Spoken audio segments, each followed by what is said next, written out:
Welcome to Healing the Spirit, a space where we awaken our creativity, deepen our connections, and remember who we are through the lens of astrology, archetypes, and art making. I'm your host, Jonathan Coe.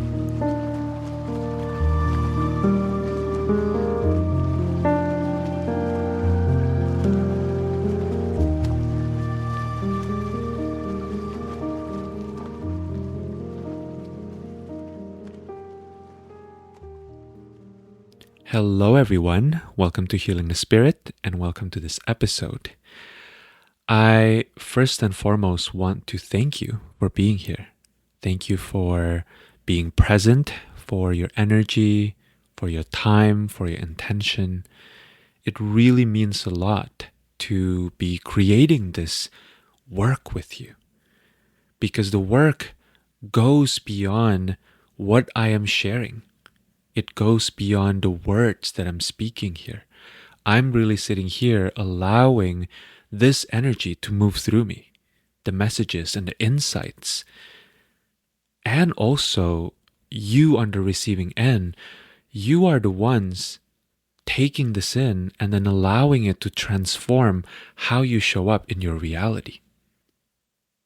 I hear from many of you how you listen to this podcast while you're doing your chores or taking the kids to school or before you fall asleep.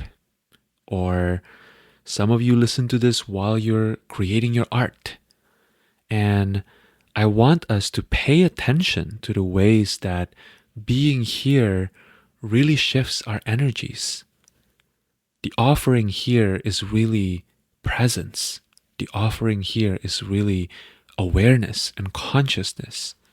And you participating in the co-creation of this ripple effect is really why I do this at all, right? Because really we're all working for the expansion of our being,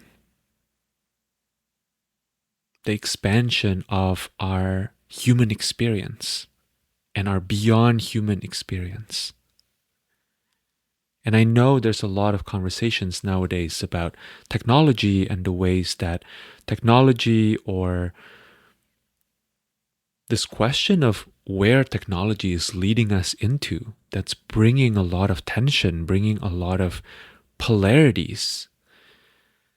But I'm in awe of the ways that we all get to be here and that we all get to co-create. We all get to weave. And I can really feel your energy while I'm recording this. And as you're listening, you're feeling my energy too. In some ways, perhaps more directly. So I'm in awe and I invite us to step into this work that we're all doing here today with that sense of awe, with the recognition that we came into this incarnation, into this particular moment in time, so that we have access to something like this, so that we have access to a way of shifting our experience and our perception of our reality outside of time and space. And it's really miraculous. If you sit and really feel into it, you can't help but be in awe. And where I want to bring our attention to today is into this concept of enjoying the view of our own becoming. In some ways, we never stop being in process, right? I've always been aware of this through line in my work and really in my life in general, which is that I've been aware and so deeply connected to deep time for as long as I can remember. I think this is really just what I'm born with, and I know many of you are also like that. I know many of you are so connected to deep time. Deep time feels more real to me. It feels more alive. It feels infinitely more exciting than calendar time, alarm clock time, linear time, which is really this contrast, right? Is not a reflection of linear time itself. It's really more about how humans have chosen to live in linear time. Linear time itself is this elastic being. It's a container. It's a screen upon which humans have been projecting their own stories, their own emotional experiences, their own narratives into. Linear time is the canvas, and deep time is the spirit of time itself. And so, what animates our experience of linear time is our choice. The stories we choose to place onto linear time becomes our experience of linear time itself. So, from the perspective of deep time, we're always in process. We're in process across multiple lifetimes, both lifetimes where we are humans and lifetimes where we're non humans. We're in process within this current lifetime across different chapters of our journeys as children, as teenagers, adults, elders. We're in process in relationship to what is moving through us in the collective, the shape of that collective evolution and what the collective chooses to pay attention to. Life is in constant motion, so really, there's never any such thing as a finish line. Life just continues rippling. So, from that perspective, knowing how to be present with our process is probably the number one skill that all humans need to cultivate, because we are always in process.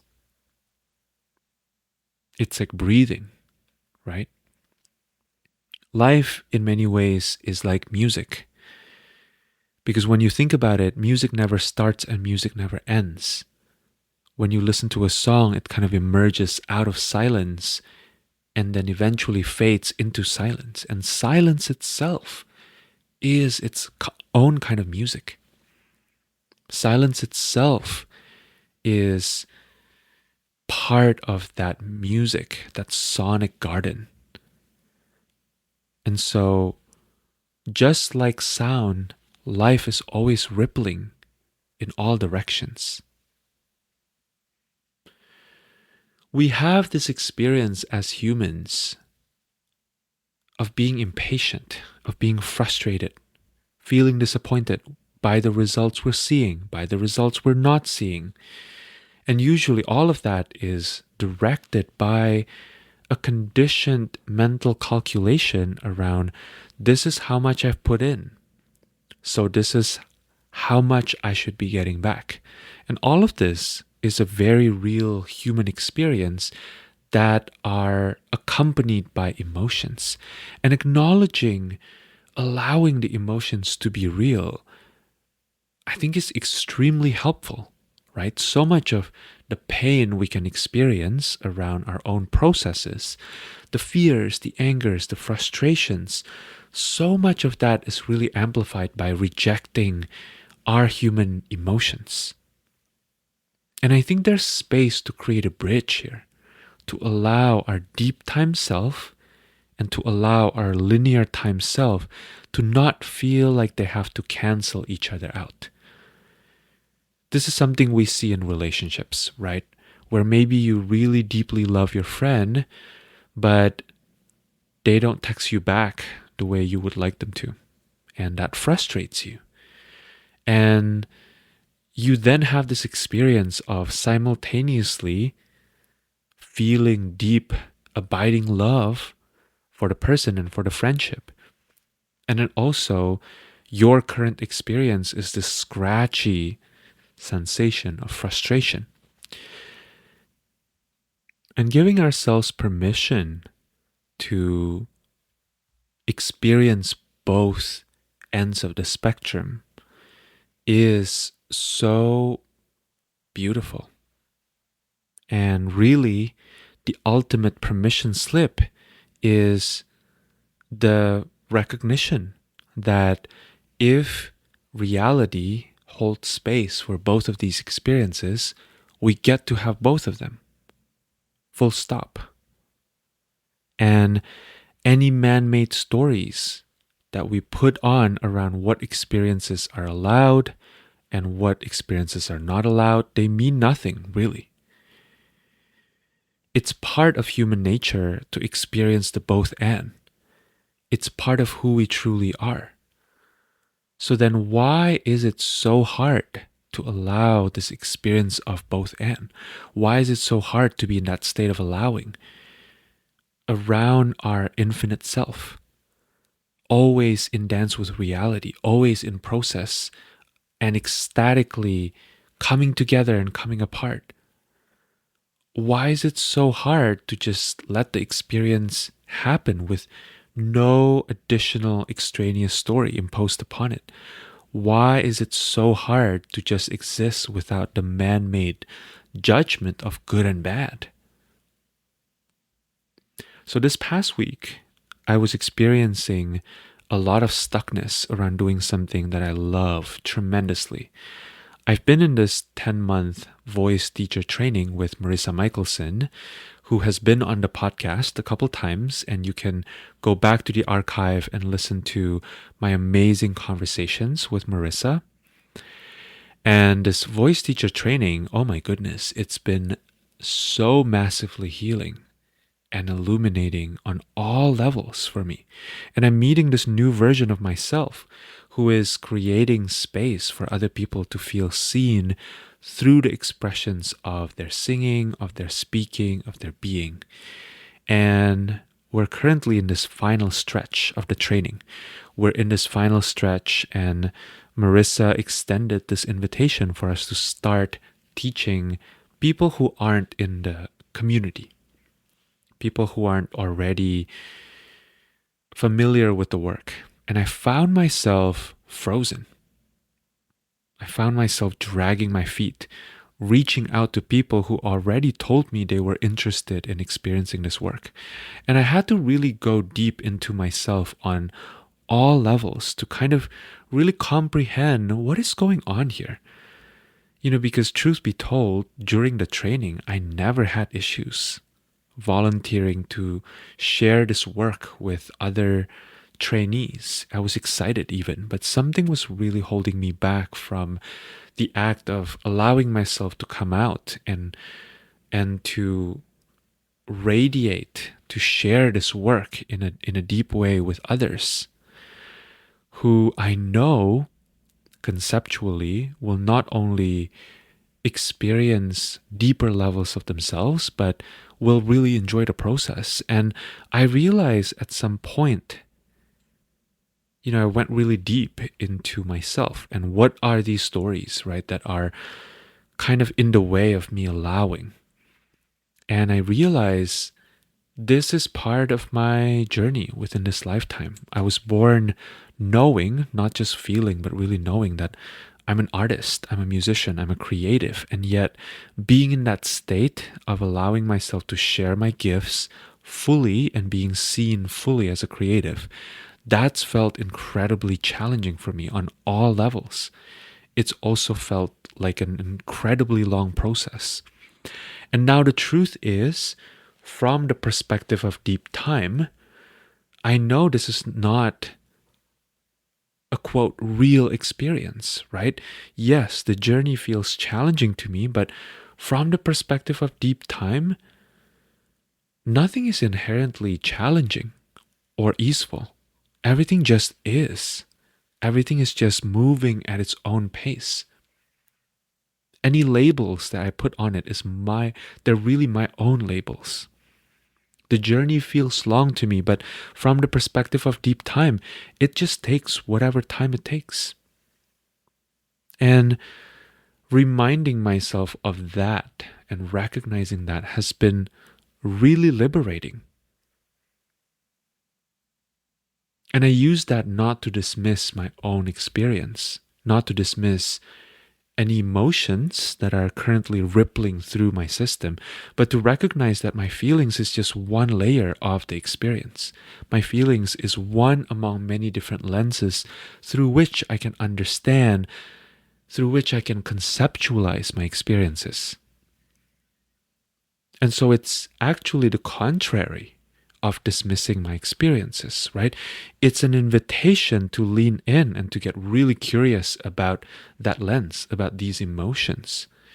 And the act of getting really curious, it almost seems like it's not a big deal, but it's actually a huge deal, right? Curiosity is about recognizing, reclaiming, allowing yourself to operate from this much more innocent part of you, which is really the part of you that is so connected to life, that is so connected to the intelligence of the recognition that we are all part of this giant cosmic body, that there's no separation.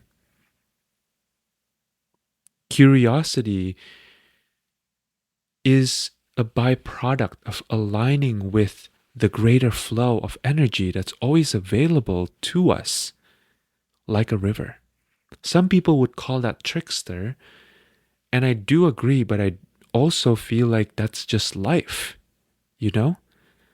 Life is endlessly curious because life is always in a process of becoming the next thing. So our willingness to drop our stories, our labels on our experiences, to shift into that state of willingness, that state of allowing ourselves to look at our own stuff, our own stories around the process of becoming, that is so huge. That is so important. That is key to everything. Because from that state, it's almost like you activate this wormhole and you enter this portal where instead of rejecting your emotions, instead of pushing it out, instead of completely becoming eaten up by the emotions, you allow space. And space isn't something that you need to hold, because space is the nature of life itself. And whenever there is space, there is an inherent dynamism. There's instability, and that instability is also where the potential for magic comes through, the potential for alchemy. When you look at the magician card in the tarot, they're having their tools around them, but there is space between each of the tools. And so I want you to start reflecting on your own life. Is there anything that you're dragging your feet around? Is there anything you know you want, but somehow you're continuing to loop in the known, in the familiar, and you don't really see anything shifting at all? And my invitation is for you to start sniffing around here. And this is where, when people start poking around places where they feel maybe stuck, or maybe they feel like they're resisting, there can be a lot of stories that create, that foster more self-blame. And so I want you to resist the temptation to make anything wrong, to see anything here as a problem to be solved at all. There's no hurdle for you to overcome. You get to practice lightness, to put no pressure on it, and maybe just gaze at it. Let yourself gaze at this experience that you're in, this process of your own becoming that is moving at a pace that some part of you is judging as incorrect. Let yourself gaze at it for some time. It's like when you were a kid and you were looking at a really gorgeous aquarium and you're so curious about the fish, and you're doing everything you can not to stick your hand into the aquarium because you know that's going to upset the fish, right? And stress them out. Maybe potentially even they can become sick or something like that, right? So you step back and you let yourself be in awe without feeling the need to interfere. What if you allow this gazing, this light, spacious relationship with what you're labeling as your own resistance? What if you allow that to be your creative practice?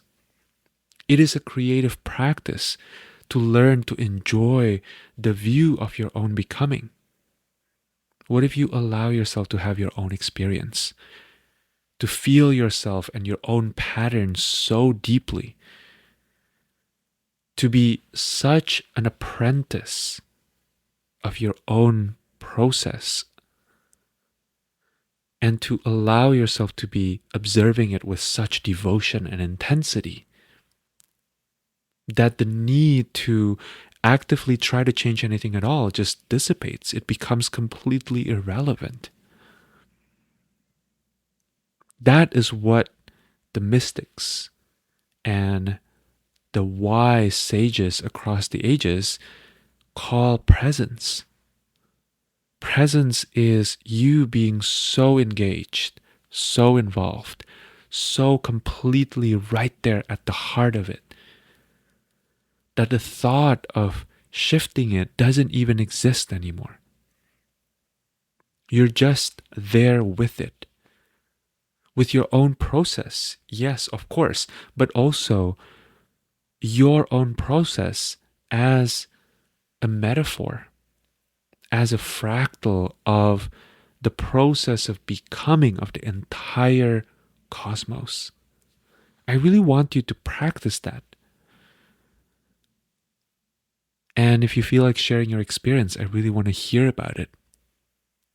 You can always leave a comment on Substack, or if your podcast has comment section, because I'm really curious here. What happens if you allow that process to be a creative practice?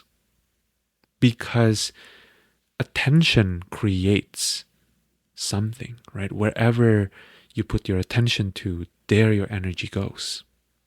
And when you allow your energy to become part of an internal or external process, your energy becomes an alchemical substance. It becomes this thing that immediately shifts it. So there's another experience that I want to share here.